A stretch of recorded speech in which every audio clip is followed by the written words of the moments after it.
বেগম খালেদা জিয়া আমাদের সকলের পুরো বাংলাদেশের দলমতের ঊর্ধ্বে গিয়ে একদম পুরো বাংলাদেশের যত ধরনের মানুষ আছেন, ধর্ম, বর্ণ নির্বিশেষে সকলের শ্রদ্ধার একজন মানুষ ছিলেন।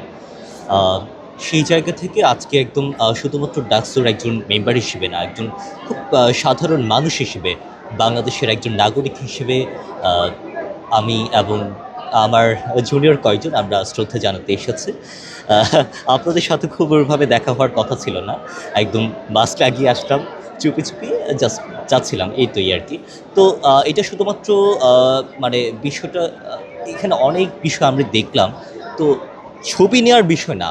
এটা এখানে এসে ফুটেজটার বিষয় না। এটা মন থেকে শ্রদ্ধা জানানোর বিষয়। তো এই আরকি। আমরা আশা রাখি বেগম খালেদা জিয়ার যে আদর্শ, তার যে স্বাতন্ত্র্য, তার যে আইডিওলজি সেটা বাংলাদেশের মানুষ ধারণ করবে, তার নিজের দল ধারণ করবে এবং তার দলের পাশাপাশি অন্যান্য যে সকল দলগুলো আছে তারা তার যে দেখানো যে পথ সেটা ধারণ করে তিনি আমাদের যে যে সকল দলগুলো আছে বাংলাদেশকে সামনের দিকে এগিয়ে নিয়ে যাবে এবং বেগম খালেদা জিয়া তিনি যেখানেই থাকুন তিনি শান্তিতে থাকুন, তার বিদেহী আত্মার শান্তি কামনা করছি। ধন্যবাদ।